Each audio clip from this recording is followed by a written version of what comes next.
Okay, so I did my book review on Drunk Tank Pink by Adam Alter. So a little bit about the author. He has written two books, this one and then Irresistible. Currently, he's the associate professor at NYU Stern School of Business with appointment in the psychology department as well. He's been published many times for different articles that he's written, and he's also very widely known for his presentations and speaking to different businesses and companies. Some of the biggest ones that he's done is TED Talk, Google, Microsoft, but he's done a lot more. And also he has his own website, and this is just a picture of him. So the main question that the book answered is how the world around us is actually in control of the way that we think or choices that we make. This was answered many times through the different stimuli and factors that he talks about. So the book is separated into three main sections: the world within us, the world between us, and the world around us.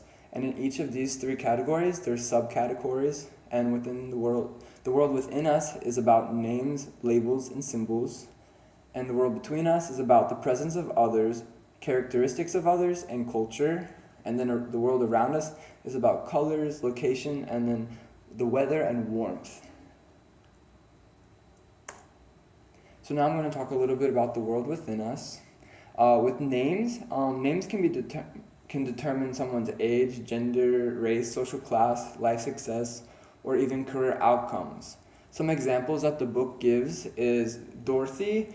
When you hear the name Dorothy, normally what comes to mind is an older woman, maybe someone's grandma, because that name was really popular in the 1950s and 40s, but now it's not used that often anymore. Now people prefer, say, Courtney or Ava. And then the name Ting or Ting Lee, what comes to mind when you hear that name? Probably Asian name. But it's true, you can determine someone's race just depending on name, because most of the time Ting Lee is going to be an Asian name. And then when you say Jamal, there we go again with the race. Jamal is a very popular African American name. And then also you can determine social class or life success. I don't really know how to pronounce this name, but Lucinis. Normally, the person who has this name is a very high social class person. And then Bobby is the opposite. Normally, a person with the name Bobby is middle to lower class, just an average Joe kind of guy. And then with labels, labels make a complex world simpler.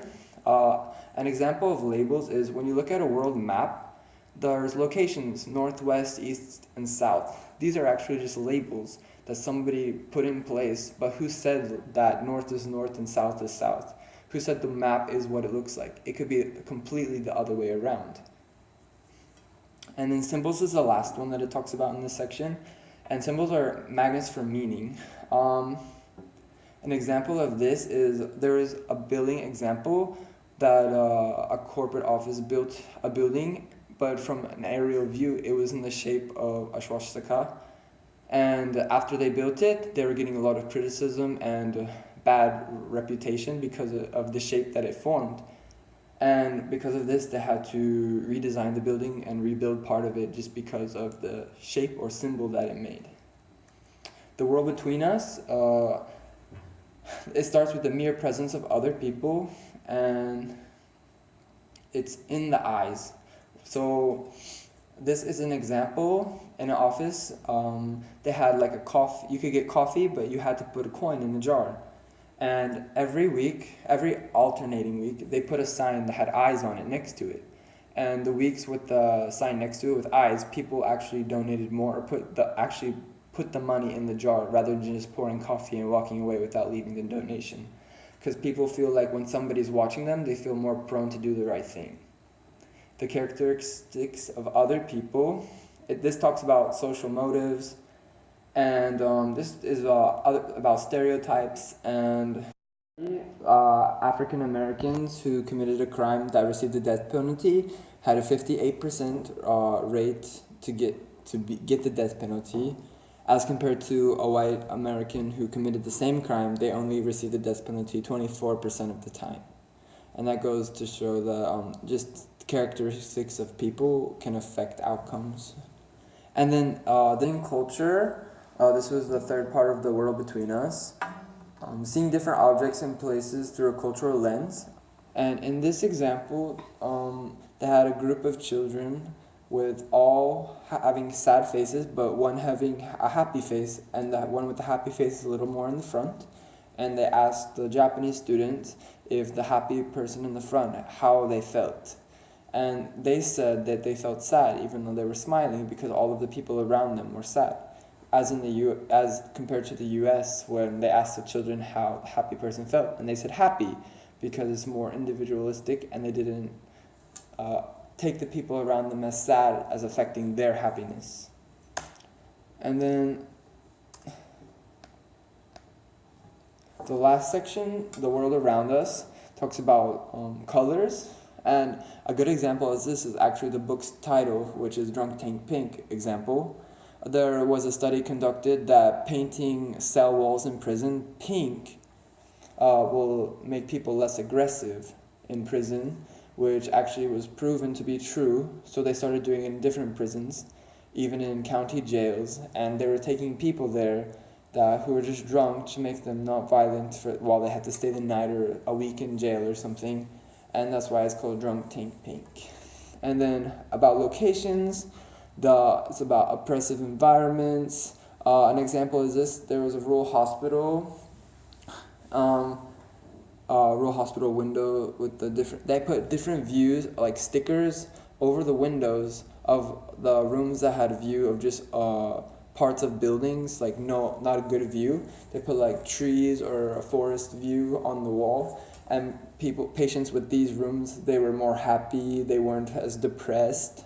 So if feeling like you're in a different location can affect how people are.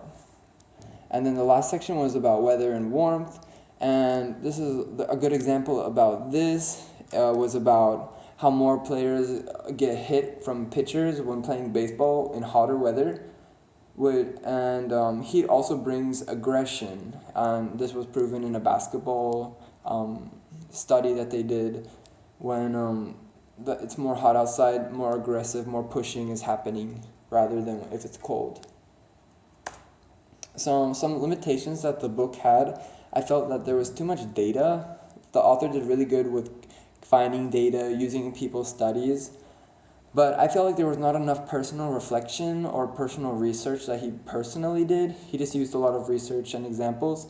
I just felt like after one example, the next one, it was just like another one after another one. So I felt like there was not enough personal reflection, just a lot of examples that made up each chapter that reflected each section. And now I'm going to talk about the managerial implications. It's really good to understand the psychological side of marketing, and in this book it provides a lot of the psychology aspect in marketing, and it's very important for managers to understand that these coexist and go hand in hand. And then also too, you can discover new ways to market products using different examples that the author uses, like you can use the color or the location or even weather, all the way into different symbols and names of products. You can use anything in this book to market better. And then also you can better understand how customers or people in general react to certain stimuli. So of all of these different criteria that is mentioned in the book, you can understand like how you can get a reaction that you want, or how you can predict how people will react to different things that you're trying to do with your product. I would definitely recommend this book. It was very insightful and had lots of information.